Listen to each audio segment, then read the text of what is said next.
that first year I was released, I came home.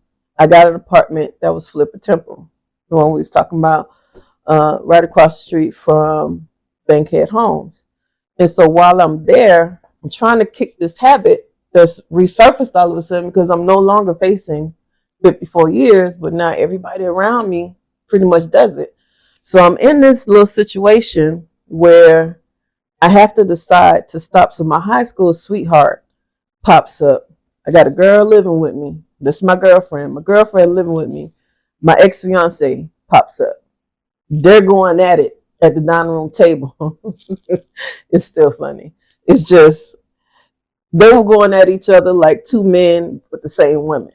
You know what I'm saying? All right. So, but him showing up let me know that the decision that I had made to play this role was no longer necessary. Not only was I still eligible for a husband, but, you know, I could.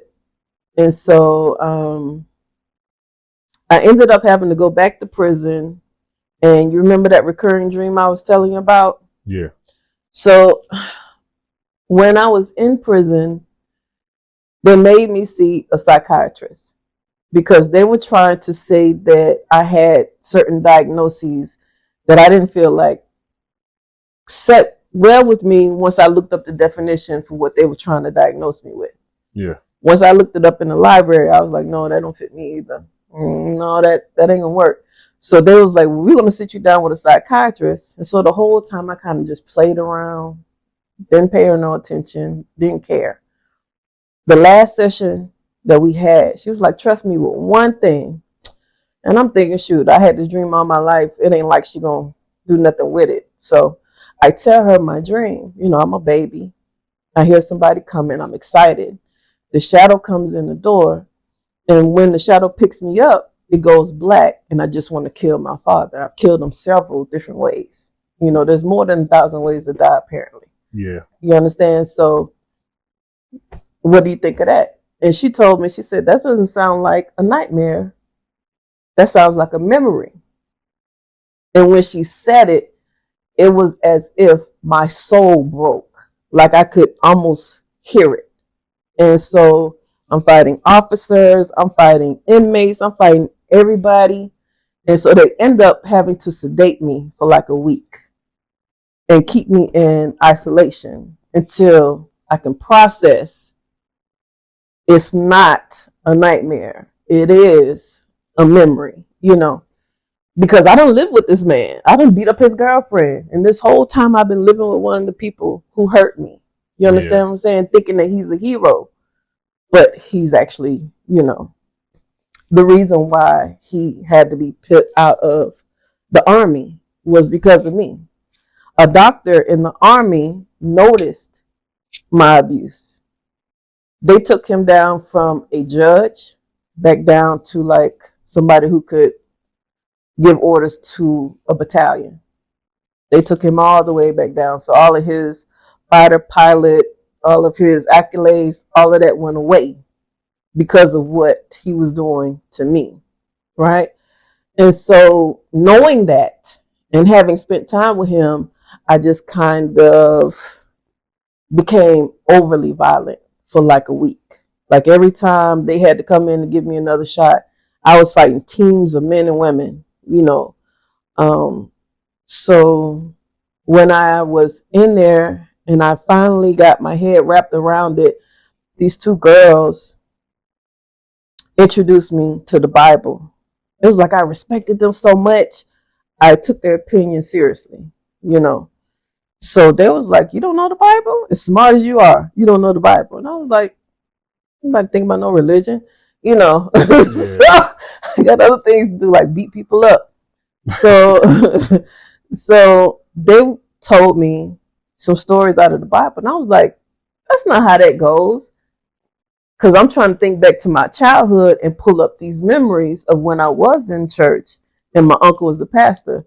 They was like, no, your version is incorrect, but we have a Bible right here. You can read it. So when I read it the first time, it was just to answer their questions. Yeah. But then I couldn't answer it effectively because they were asking in intricate questions, like what do you think Job was going through, while he was talking with his friends, or what do you think caused Jonah to be in the whale? I'm like, girl, you know what I'm saying? So I had to read it again for comprehension, and so I could answer the questions. So once I read it to where I could answer their questions, I realized what I had been missing, right? So I read it again because I'm like, now I'm just reading it for me.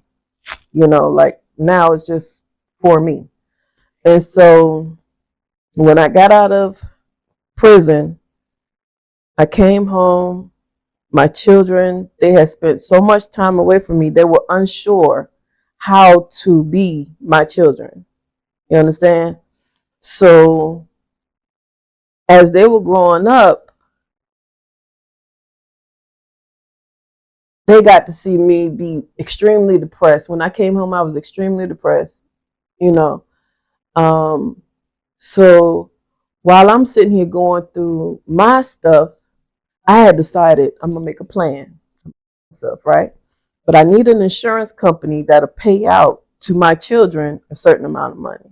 So I do the research, I find doggone insurance company, and just as I was about to call the insurance company, my children, who are both twins, come up to me as I'm outside smoking herbs and ask me if I would do anything for them. I'm like, heck yeah. You know what I'm saying? Say less, what you need, some new shoes, some new clothes. And they're like, no, we want you to get baptized. And I was like, shut up. So I laughed because I'm like, holding. You know what I'm saying? You asking me about what? I said, who told you about that? Because my daughter was asking me, but my son was co-signing. So I'm like, who told y'all about that? He was like, Ma, just answer the question. They didn't want to tell me, and I still don't know because they don't remember it. Who told them? But so we made a little plan. I was like, okay, if I get baptized, y'all got to get baptized. So my son went first. My daughter went next. When it came time for me to get baptized, I was terrified. Like if I put my toe in the water, there was going to be a nuclear explosion that would go from where I was all the way to Raleigh, North Carolina. Of all the stuff that I've done to other people, harming them, like I put a couple of females in a coma. I put a couple of guys in a coma. But I put a lot of people in the hospital. A lot of people. Because I had to perfect this thing that was protecting me, is my excuse. But really, it was just, I like the anger.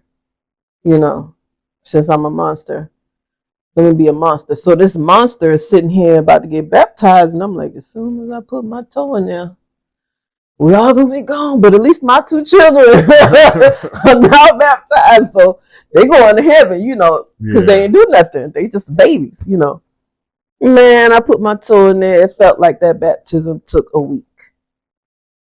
It felt like it took a week. When I came up, it felt like up on, how you put lotion on, so that's one layer. It felt like everything under that layer or in the midst of that layer was dying. Like somebody had poisoned me. You feel me?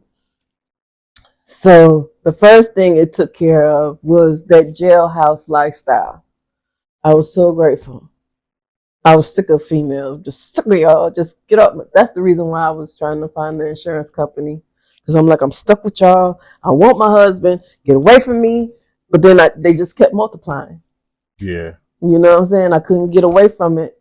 But it was just so I could eat some zuzus and wham whams, because the food that they were serving as I worked in the kitchen said it was not fit for human consumption. So I'm sitting here and I got baptized and I'm going through the church and everybody's hugging me. They're excited and I'm just petrified because I'm thinking they don't trick me. They don't low key kill me, So I go home and I just remember it took about 9 days for that feeling of death to go away. And so once I started it, I was like, well, there's no need to halfway do it. Let me jump all the way in. And so, you know how when you first go to the gym, you think everybody need to go to the gym. Like you start seeing little love handles on other people. Like, come on, you need to go to the gym. So come on, let's go to the gym. So it was just like God was that for me,